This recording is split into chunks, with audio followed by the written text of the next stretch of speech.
যখন ফাতেমার বিবাহের বয়স হলো, নবীজি মসজিদে নববীতে বসে আছেন।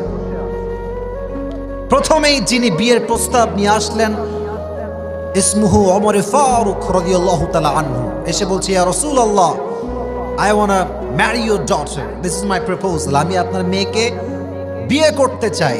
নবী, আপনি কি রাজি আছেন? নবীজি হ্যাঁও বললেন না, নাও বললেন না। আমার ফেস দেখেন, চেহারা দেখেন, নবীজি ঠিক মাথাটা নিচু করলেন। ইয়েসও বললেন না, নো বললেন না। ওমর বুঝে গেলেন যে আমার প্রপোজাল এটা অ্যাকসেপ্ট হয় নাই, আমি রিজেক্টেড, বের হয়ে আসছে। বাহিরে ছিল আবু বকর রাদিয়াল্লাহু তাআলা আনহু, উনিও আসছেন। নবী, আপনার মেয়েকে বিয়ে করতে চাই, পারমিশন আছে আপনার? নবীজি ইয়েসও বলেন নাই, নো বলেন নাই। 3 নাম্বার আরেকজন আসবে যিনি, তিনি হচ্ছেন স্পেশাল। তো যখন 2 জন বের হয়ে আসছে, বাহিরে আরো 2 জন সাহাবী আছে। আপনারা কি বিরক্ত হয়ে গেছেন আমার কথায়? কয়জন সাহাবী বাহিরে আছে? নামগুলো মুখস্থ রাখেন। এক হচ্ছে আব্দুর রহমান বিন আউফ, আর এক হচ্ছেন আলী রাদিয়াল্লাহু তাআলা আনহু। আগের 2 জন, বাহিরের 2 জন, মোট হলো কয়জন? 4 জন। তো দেখবেন বন্ধুরা একসঙ্গে হইলে বদমাইশের হাড্ডি সব আজকাল ছেলে পেলে কিছু আছে আল্লাহওয়ালা, দেখবে না ইয়ার মে লড়কি দেখনা হি নেই চাইতা, মুঝে মাফ কর। তো যখনই রাস্তায় যাবে বন্ধু বলবে, দোস্ত না দেখলেই মিস। কথা জোরে বলতে হবে তো, ঠিক কিনা যুবক ভাই? আপনি বলবেন যে বন্ধু আমি দেখবো না, আমি ওয়াজ শুনে কেবলই আসছি, তুই না দেখলে আজকে আমি সহ্য করতে পারবো, তোকে দেখতেই হবে। ও নিজেও লুচ্চামি করে, বন্ধুকেও লুচ্চামি করতে বাধ্য করে, ঠিক কিনা বল? আল্লাহ এদেরকে হেদায়াত দান করো, সকলে পড়ে আমিন। সাহাবা একরাম দুষ্টামি করতেন, বাট দুষ্টামিও ছিল একদম সুন্নতি দুষ্টামি। যখন ওমর ফারুক রাদিয়াল্লাহু তাআলা আনহু এবং আবু বকর রাদিয়াল্লাহু তাআলা আনহু বের হয়ে আসছেন, বাহিরে 2 জন সাহাবী বসে আছেন। এক হচ্ছে আব্দুর রহমান বিন আউফ, আর এক হচ্ছেন আলী রাদিয়াল্লাহু তাআলা আনহু। ওমর বলছে, আমার বিবাহের প্রস্তাব রিজেক্টেড। আবু বকর ডাক দিয়ে বলছে, আমিও রিজেক্ট খাইছি, এবার কে ট্রাই করবা সে যাও। এখন আব্দুর রহমান বিন আউফ ভাবছে আমার বন্ধু হচ্ছে আলী। আলীকে ডাক দিয়ে বলছে, আলী তোমার সুযোগ এইটাই, এই সুযোগ তুমি হাতছাড়া করো না, তুমি যাও এবার। আলী কয়, কি? Doesn't make any sense. আমার না আছে টাকা, না আছে পয়সা, না আছে গাড়ি, না আছে বাড়ি। এই কথার সঙ্গে বর্তমান সময়ের মিল আছে না নাই? তো বুঝাই দেই তাহলে, যেহেতু হাদিসটা চলেই আসছে। দেখবেন ছেলেরা যখন বিয়ে করতে চায়, আমরা খুব ভালো আসলে, কিন্তু আমাদের মনটা সাফ। আমরা মেয়ের থেকে কোনো টাকা পয়সা এক্সপেক্ট করি না, ঠিক কিনা বলেন? তো বাবার কাছে যখন যাবেন বিবাহের প্রস্তাব নিয়ে, বেশিরভাগ বাবা দেখবেন যে আপনাকে বলবে না যে বাবা 5 ওয়াক্ত নামাজ পড়ো, না না না, দাঁড়িয়ে আছে, না না, এই প্রশ্ন করবে না। প্রথম প্রশ্ন, কয় টাকা কামাই করো? কি টাকা পয়সা কত আছে তোমার? তার মানে টাকা থাকলে দেখবেন আজকাল মেয়েরা, বাবারা টাকলার সঙ্গে বিয়ে দিতে 1 মুহূর্ত দ্বিধাবোধ করে না। কথাটাকে আমি মিথ্যা বলছি না সত্যি বলছি? আপনি টাকলা পাবেন, কিন্তু আপনি সুখ খুঁজে পাবেন না, কারণ টাকা দিয়ে সব সুখ খুঁজে পাওয়া যায় না। তো আলী বলছে, আমার টাকা নাই, পয়সা নেই। How can it possible man? নবীজি কেমনে আমার ফাতেমার সঙ্গে বিয়ে দিবে? আলীকে এবার আব্দুর রহমান বিন আউফ ডাক দিয়ে বলছে, ভাই ট্রাই করতে দোষ কোথায়? যাও ট্রাই করে আসো, চেষ্টা করলে সব পাওয়া যায়। তো আলী একটু ভয়ে ভয়ে বলছে, ঠিক আছে, আই উইল ট্রাই, দেখি কি করে, নবীজি কি বলে দেখি যাই। উনি আসছে, আমার চেহারা দেখলে হবে না, আমার একটা বডির মুভমেন্ট আছে। একটা হাদিস বোঝাতে গেলে একটা এক্সপ্রেশন থাকে, এটার এক্সপ্রেশনটা দেখলে আপনি হাদিসের মর্মার্থ বুঝতে আপনার সহজ হবে। তো আচ্ছা, মেয়ের জন্য বিবাহের প্রস্তাব বাবার কাছে দেওয়া, এটা খুব সহজ মনে হয় নাকি আপনার কাছে? এত সহজ না, কঠিন আছে। আর যেই মানুষের কাছে আসে কিন্তু সাধারণ কোনো মানুষ নয়, পুরো 2 জাহানের সর্দার। সুবহানাল্লাহ পড়েন সবাই। আলী রাদিয়াল্লাহু তাআলা আনহু যখন নবীর কাছে আসছেন বিয়ের প্রস্তাব দেওয়ার জন্য, একবার ডানে একবার বামে, নবীর সামনে আসেন, পায়চারি করতেছে, বাট কেমনে বলবে সাহস পাচ্ছে না। নবী বলছে, হ্যাঁ আলী, হোয়াট হ্যাপেন্ড? কি হয়েছে, কি তোমার সমস্যা, কি বলতে চাও বলো? বলছে, না নবী, এমনি ঘুরছিলাম আর কি, বলবে না। কিন্তু অবাক করা বিষয় হচ্ছে, জিব্রাইল এসে নবীকে বলে দিয়েছে, নবী আজকে আলী আপনার কাছে ফাতেমার বিবাহের প্রস্তাব নিয়ে আসবে। সুবহানাল্লাহ পড়েন মন খুলে। নবীজি বলছে, আলী কেমন, সিট হিয়ার, বসো। নবী কি ব্যাপার? বলছে, তুমি যে কেন আসছো এটা কিন্তু আমি জানি, তুমি না বললে কি হবে? তো আলী এবার লজ্জা পাইছে। বলছে, নবী বলেন তো আমি কেন আসছি? বলছে, তুমি আজকে ফাতেমার বিবাহের প্রস্তাব নিয়ে আসছো, এটা আমি আগে থেকেই জানি। সুবহানাল্লাহ পড়েন সবাই। বলছে, নবী হে, আপনি যেহেতু জানেন এটা আমি আর অস্বীকার করতে চাই না, আপনি বলেন যে আপনার মতামতটা কি, আপনি কি ইয়েস বলবেন নাকি নো বলবেন? নবীজি বললেন, ইয়েসও না নো না। নবীজি একটা ওয়ার্ড বললেন, একটা শব্দ, উনি বললেন ইনশাআল্লাহ। আপনারা বলেন কি বলেছেন? এই কথা শুনে আলীর মন গেছে ভেঙে, কারণ আলী ইনশাআল্লাহর অর্থ বোঝে নাই, বের হয়ে আসছে। ওই দূরে আব্দুর রহমান বিন আউফ দাঁড়িয়ে আছে, ভাবছে আজকে আমার 12টা বাজবে, কারণ আলীর চেহারা দেখেই বোঝাচ্ছে কিছু দাল মে কুছ কালা হ্যায়। তো আলী কি খবর বন্ধু, কি হইল? বলছে, বন্ধু আমাকে নবীজি রিজেক্ট করে দিয়েছে। বলছে, এটা তো আমার ধারণার বাইরে হয়ে গেল। আচ্ছা নবীজি কিছুই বলে নাই? নবী কি কিছুই তোমাকে বলে নাই? বলছে, হ্যাঁ একটা কথা বলেছে, নবী বলেছে ইনশাআল্লাহ। আব্দুর রহমান বিন আউফ সঙ্গে সঙ্গে মুচকি হাসিতে বলছে, আরে ম্যান, নবীর ইনশাআল্লাহ মানে তোমার অর্ধেক বিয়ে অলরেডি হয়ে গিয়েছে। সুবহানাল্লাহ পড়ে সবাই। এবার ওয়েট অ্যান্ড সি, দেখো কি হয় সামনে। এবার নবীজি আলীর কাছ থেকে ফিরে গিয়ে তার কলিজার টুকরা সন্তান ফাতেমার কাছে গিয়েছেন, ডাক দিয়ে বলছেন, আম্মাজান ফাতেমা এইদিকে আসো, একটা জরুরি কথা আছে। ফাতেমা আসছে। নবী কি বলবেন? আব্বাজান বলেন। বলছে, আচ্ছা তোমার জন্য একটা পাত্র দেখেছি এই এলাকার ভেতরে আশেপাশে, but he is not a rich man. সে কোনো ধনীর ঘরের ছেলে নয়, সে কোনো রাজপ্রাসাদে থাকে না, খুবই নর্মাল মিডল ক্লাস ফ্যামিলি সে বিলং করে। তুমি কি এই বিয়েতে রাজি আছো? বলছে, আব্বাজান মাসমুহ, ওর নামটা কি আমাকে সেইটা বলেন। আব্বাজান বলছে, ইসমুহু Ali, his name is Ali, do you agree with this proposal? তুমি কি রাজি আছো? ফাতেমা ইয়াসও বললেন না, নো বললেন না, শুধু একটা চেহারা দিয়ে মুচকি হাসি দিলেন। নবীজি বললেন, আমার মেয়ে বিয়েতে রাজি হয়ে গিয়েছে।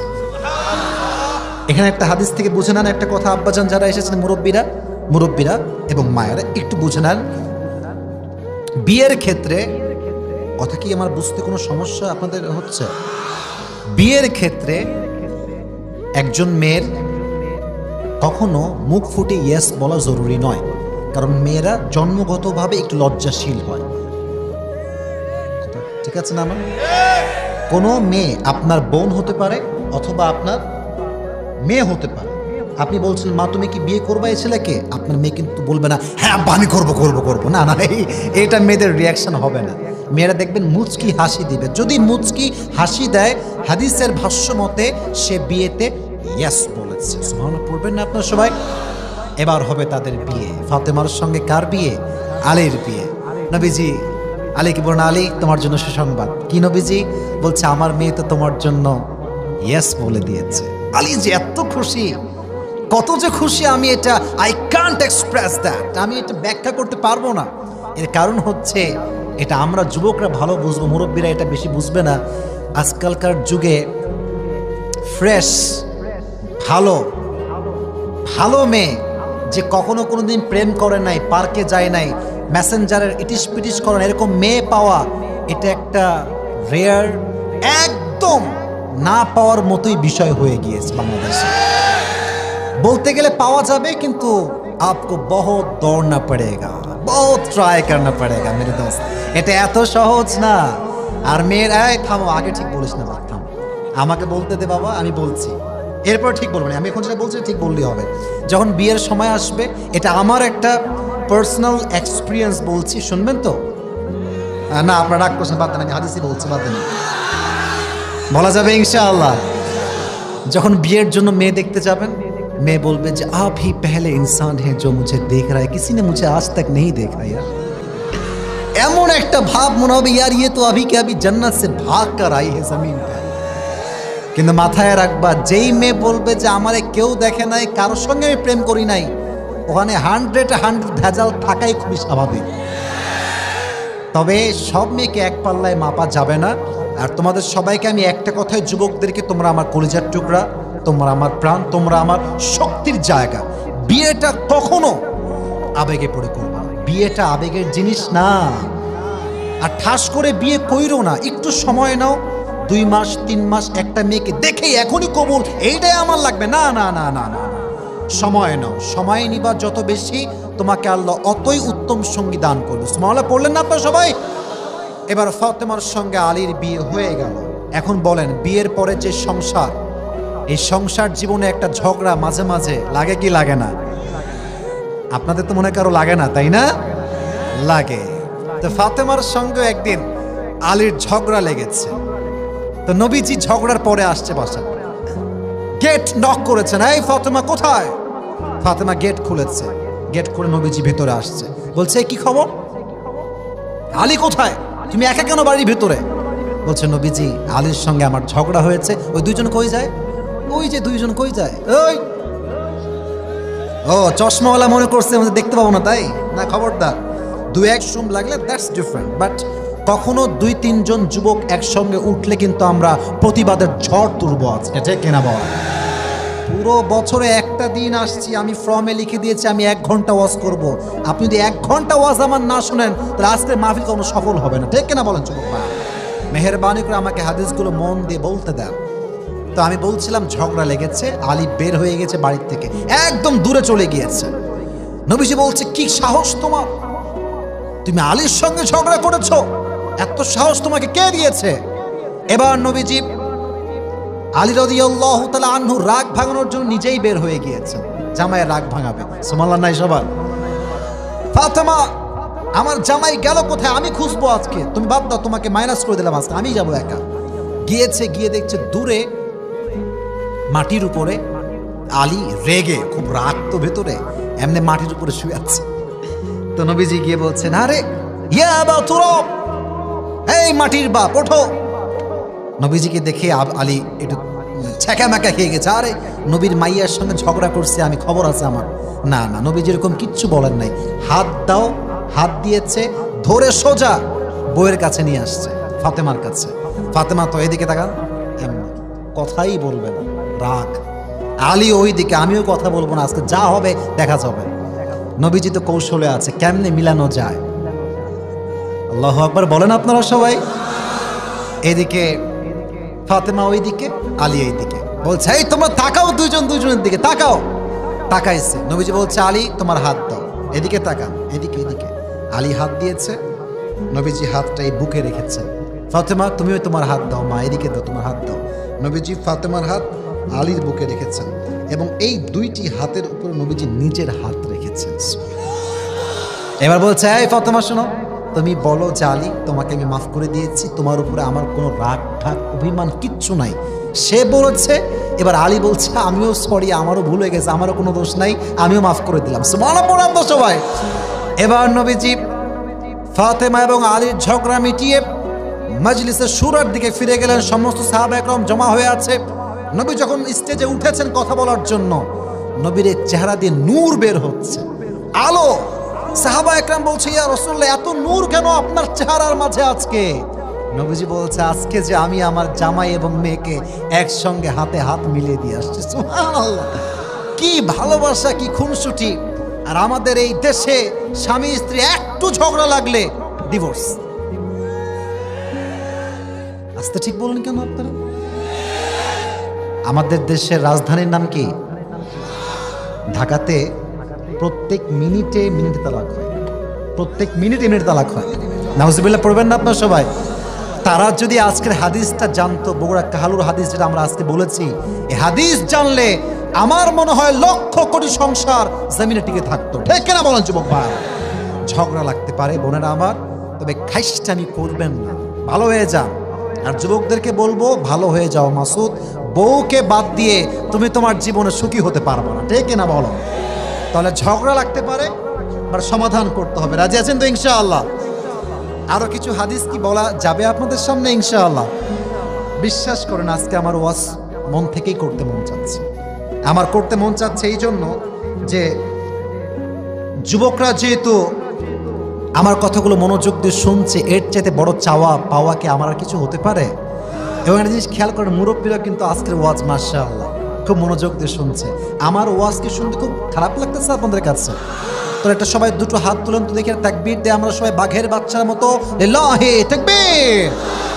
আল কোরআনের আলো, আল হাদিসের আলো আল্লাহ কবুল করুন, সকলে পড়া আমিন। 3 নম্বর হাদিস এবার আসেন। মাঝে মাঝে আমরা যারা আছি মধ্যবিত্ত পরিবারের সন্তান, আমাদের অভাব সমাজে আমাদের পরিবারে মাঝে মাঝে আসে কি আসে না? আসে। একদিন ফাতেমার ঘরে 3 দিন, কথাগুলো বুঝবেন, 3 দিন যাবৎ চুলায় কোনো আগুন জ্বলে না, কোনো ভাত নাই, চাল নাই, ডাল নাই। আলী বলছে, ফাতেমা যাও যাও বাবার কাছে যাও, গিয়ে বলো আব্বাজান 3 দিন যাবৎ না খাওয়া, উই নিড সাম ফুড, কিছু খাবার লাগবে, আপনি আমাদেরকে দেন। আব্বাজান আতিনি শাইআন, কিছু আমাদেরকে দান করেন। আব্বাকে গিয়ে বলো, যাও। ফাতেমা রাদিয়াল্লাহু তাআলা আনহা বের হয়ে গিয়েছেন বাসার থেকে, নবীর কাছে আসছেন, ডাক দিয়ে বলছেন, ইয়া রাসূলুল্লাহ, ইয়া হাবিবাল্লাহ, 3 দিন যাবৎ বাসায় চাল নাই, ডাল নাই, ভাত নাই, আপনি আমাদের কিছু দান করেন। আতিনি শাইআন, গিভ মি সামথিং, যেটা আমি খেতে পারি। আব্বাজান বুঝে গিয়েছে আমার মেয়ে অভাবে আছে, এবার ধৈর্যের পরীক্ষা শুরু করেছে। ফাতেমা 3 দিন যাবৎ কিছু নাই, বলছে আব্বাজান কিচ্ছু নাই, কিছু দেন আমাদেরকে। তো বলছে, শোনো, আমার ঘরে 5টা বকরি আছে, 5টা দোয়া আছে। এই বগুড়ার ভাইয়ারা, 5টা বকরি আছে, 5টা দোয়া, তুমি কি চাও? তুমি কি 5টা বকরি চাও না 5টা দোয়া চাও? আমরা হইলে কইতাম দোয়ার গোষ্ঠী কিলাই, আগে ছাগল দেন। ফাতেমা বলছেন, আব্বাজান আমি কিন্তু বুঝে গেছি আপনি কি চাচ্ছেন। আব্বাজান আপনি আমার বাবা, আমার 5টা বকরি লাগবে না, আমার রবের দেওয়া 5টা দোয়া পেলেই আমি খুশি হয়ে যাব। দেন 5টা দোয়া আমাকে শিখায় দেন, আপনারাও শিখে নেন। সবাই আমার সঙ্গে দোয়াটা পাঠ করেন, সহজ দোয়া শেখাচ্ছি, সবাই পড়বেন। ইয়া আউয়ালাল আউয়ালিন, পেছনে ভাইরা ভয় পাবেন না, ভুল হলেও মোটামুটি ট্রাই করেন, সবাই পড়েন। ইয়া আউয়ালাল আউয়ালিন, ইয়া আখিরাল আখিরিন, ইয়া যাল কুওয়াতিল মাতিন, ইয়া রাহিমাল মাসাকিন। এটা হচ্ছে শেষ শব্দ, শেষ দোয়া, 5 নম্বর দোয়া। এটা খুবই সহজ, সবাই পারবেন পড়তে, সকলেই পড়েন। ইয়া আরহামার রাহিমিন। এই 5টা দোয়া, 5 বাক্যের দোয়া, অভাবে যে যত বেশি পাঠ করবে আল্লাহ তার সমস্ত অভাবকে নিমিষেই দূর করে দেবে। এই 5টা দোয়া শিখে ফাতেমা বাড়ির দিকে ফিরে আসছে। এদিকে আলী কিন্তু গেটের কাছে দাঁড়ায় আছে, ফাতেমা কখন আসবে। তো দেখছে দূর থেকে ফাতেমা আসছে, তাকাচ্ছে হাতের দিকে, যে হাতে কি চাল ডাল আছে কিনা। তো দূর থেকে দেখছে হাত পুরোটাই ফাঁকা। তো আলী তো পেট যার শান্তি নাই, তার পুরো দুনিয়াতে কিছুই শান্তি নাই। আলী বলছে, ফাতেমা তোমার হাতে খাবার কোথায়?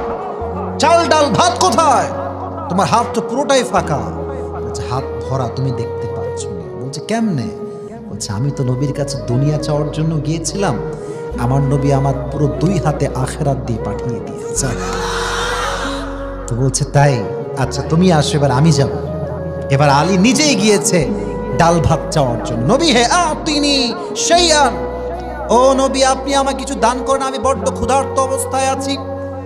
এবার নবীজি ডাক দিয়ে বলছেন, আলী আমার কাছে 5000 বকরি আছে আর 5টা দোয়া আছে। আগেরবার কয়টা বলছিল? 5টা বকরি, এবার বলছে কয় হাজার। জামাইকে পরীক্ষা, জামাই তুমি কোনটা চাও? আলী তুমি কি চাও? বলছে, আব্বাজান 5000 বকরি না, 5টা দোয়া দিলেই আমি খুশি হয়ে যাব। 5টা দোয়া শিখে বাসায় ফিরে আসছে এবং দুইজনে মিলে আমল শুরু করেছে, ওই 5টা দোয়ার আমল।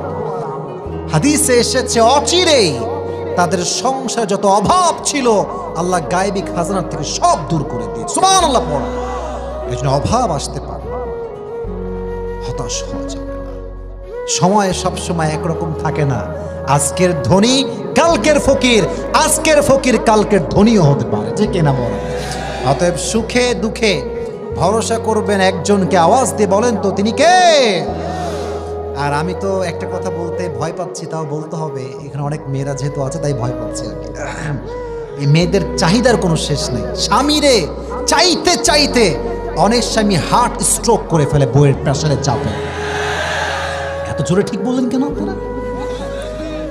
তার মানে আপনাদেরও একটু সমস্যা আছে মনে হয়। আমার কথাগুলো একটু ঠিক হইলে ঠিক বলবেন, সমস্যা নাই। দেখবেন যে আপনার বউ বলবে, কি গো অমুকের স্বামী তো শ্বশুরকে এইটা দিল, শাশুড়িকে এইটা দিল, ননদকে ওইটা দিল। মানে এটা বুঝায় আপনাকে শোনানোর জন্য না, এটা বোঝায় আপনি আমার বাপকে কি দিলেন। কথা ঠিক আছে কিনা যুবক ভাইরা? বলো বলো বলো। কিন্তু ফাতেমার থেকে আপনি শিক্ষা নেন আমার প্রিয় মায়েরা বোনেরা। চাই আলী, কি হয়েছে তোমার, কি সমস্যা, কি হয়েছে, এরকম অস্থির কেন তুমি? বলছে আমি ভেবে দেখলাম যে তুমি আমার কাছে জীবনে কিছুই চাও নাই, কেন? আমি তোমার স্বামী, তুমি চাবা আমি দিব, এটাই তো আমার দায়িত্ব। বলছে না না, আমি যে তোমারে পাইছি স্বামী হিসেবে, আমি তো এতেই সবচেয়ে বেশি খুশি। তো আলী বলছেন না, আজকে আমি তোমারে ছাড়বো না, আজকে তোমারে চাওয়াই লাগবে, তুমি না চেয়ে যাবা কোথায়, চাও কিছু একটা আমার কাছে। তো ফাতেমা খুব মৃদু সুরে বলছে, আলী অনেক দিন যাবত আমার বেদানা খেতে মন চায়। বেদানা নাম শুনছেন আপনারা সবাই? আপনারা তো অনেকে আবার ডালিমও বলেন, তাই না? ডালিম বা বেদানা। তো বলছে তাই, ঠিক আছে ঠিক আছে, আমি অবশ্যই এখনই নিয়ে আসবো। ও এখানে আইফোন চাইছে, তাই না? কি চাইছে? একটা বেদানা। আর আপনি আপনার বউকে বলেন কি চাও তুমি, ও আগে বলবে নয় আইফোন নিয়ে আসো, নয় আমার জন্য একটা তুমি BMW নিয়ে আসো। ঠিক কিনা বলেন যুবকের? চাহিদার যে কি লেভেল রে ভাই। তো আলী চলে গিয়েছে ডালিম আনতে বা বেদানা আনতে। একটা বেদানা বাজার থেকে ক্রয় করেছে, ক্রয় করে ফাতেমার দিকে ফিরে আসছে দেওয়ার জন্য। ইন দ্য মিন টাইম একজন সাহাবী আসছে, বলছে হে আলী, আমার বড্ড খিদা লেগেছে, বড্ড অভাবে আছি, কিছু খাবার কি হবে, কিছু দিতে পারবা, দান করতে পারবা? একটা মাত্র ডালিম তার স্ত্রীর জন্য নিয়েছে, পুরো জীবনের একটা মাত্র চাহিদা, একটা ডালিম খাবে স্বামীর থেকে।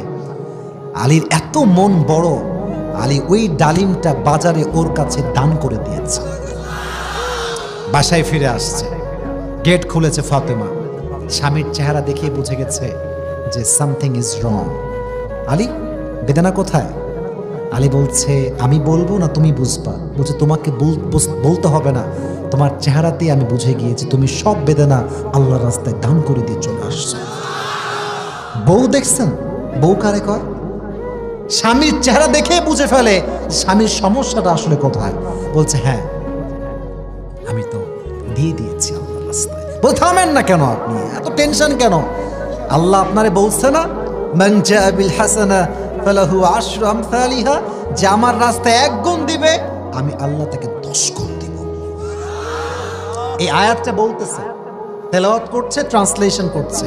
In the meantime someone is knocking the door, কেউ গেট বাড়াচ্ছে। কে? গেট খুলেছে, দেখছে সালমান ফার্সি দাঁড়িয়ে আছে, একটা গায়ে চাদর। কি আছে গায়ে? চাদর। হাতে একটা ঝুড়ি আছে, ঝুড়িতে 9টা ডালিম আছে। কয়টা?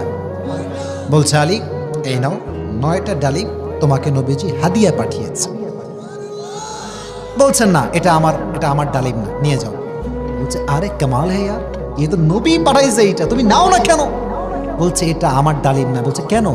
বলছে আমি তো দিয়েছি একটা ডালিম, আর আয়াত তো হচ্ছে 10টা আমি পাবো, 9টা কেন? এটা আমার না। তো সালমান ফার্সি বলছে ভাই 9টা না, একটা ভেতরে চাদরে লুকানো আছে, নাও। আমি একটু খাওয়ার জন্য লুকাইছিলাম, নবী তোমাকে 10টা ডালিমই হাদিয়া পাঠিয়েছে। মান জা বিল হাসানা ফালাহু আশরু আমসালিহা, যে আল্লাহর রাস্তায় 1 গুণ দান করে আল্লাহ তাকে 10 গুণ বাড়িয়ে দান করে দেয়। সুবহানাল্লাহ পড়লেন না সবাই? আচ্ছা, আর একটা ছোট্ট ঘটনা মনে পড়ে গেছে, বলা যাবে নাকি?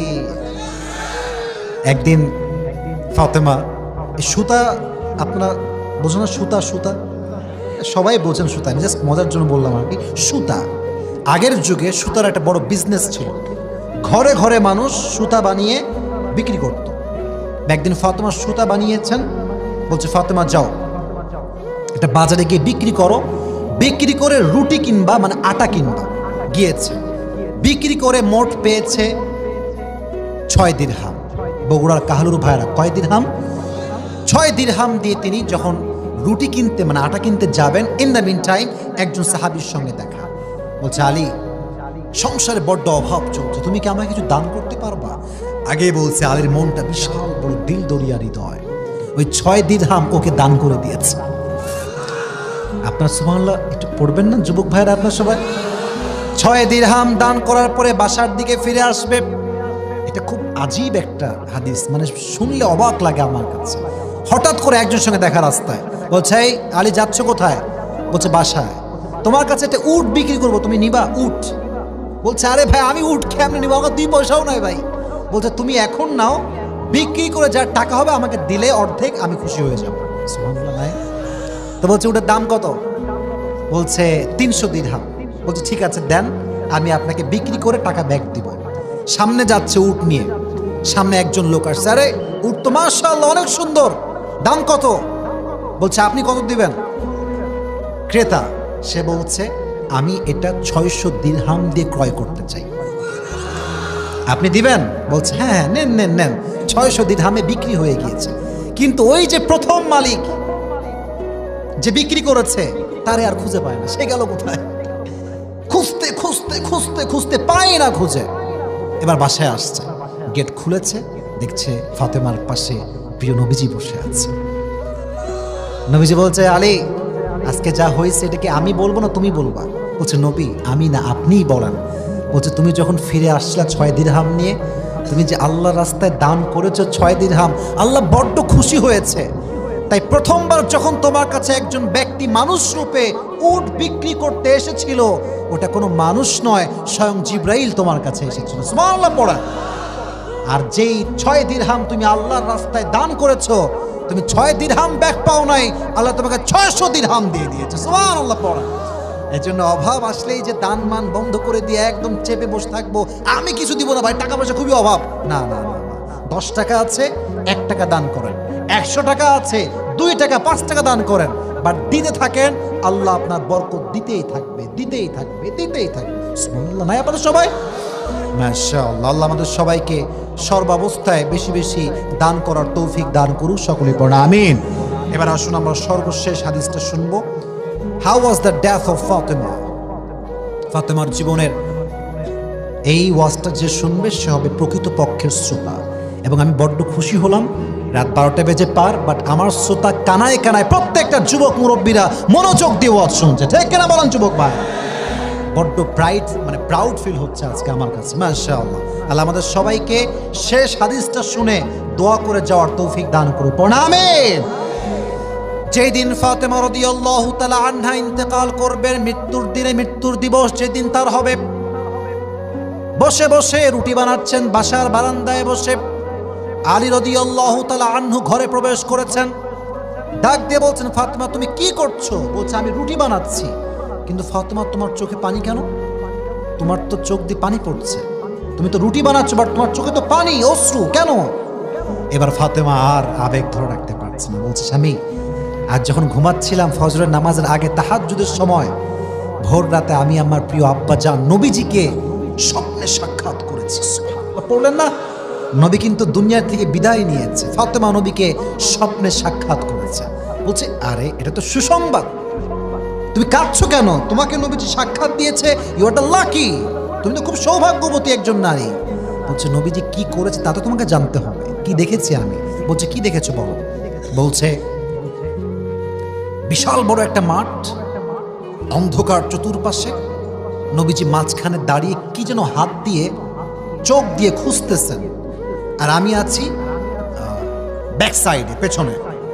আব্বাজানের সামনে গিয়ে বললাম আব্বাজান আপনি কি খুঁজতেছেন? আব্বা আমার চেহারার দিকে তাকিয়ে একটা মুচকি হাসি দিয়ে বলছে আরে ফাতেমা, আমি তো আমার কলেজের টুকরা মেয়ে ফাতেমাকেই খুঁজছিলাম। সুবহানাল্লাহ পড়ে সবাই। এটা শুনেই ফাতেমা বলছে আব্বাজান কেন আমাকে খুঁজছেন আপনি এই সময়? বলছে ফাতেমা আর কতদিন তুমি আমাকে ছাড়া দুনিয়ায় থাকবা, চলে আসো আমার কাছে, আমি বড্ড একা, তুমি আসলে আমি খুশি হব।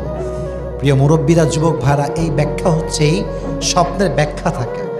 যদি আপনার বাবা আপনার কবর থেকে ডাকে, বা মা বা ভাই বা আত্মীয় স্বজন কবর থেকে ডাকছে এই তুই আমার কবরে চলে আয়, আমি খুবই একা, তুই চলে আয়, কবর থেকে যদি কেউ আপনাকে ডাকে স্বপ্নের মাঝে, এর ব্যাখ্যা এসেছে এইরকম, your time is going to over, সময় বেশি একটা বাকি আপনার নাই, আপনার ডাক খুব দ্রুত আসতে পারে, এটা হচ্ছে তার ব্যাখ্যা।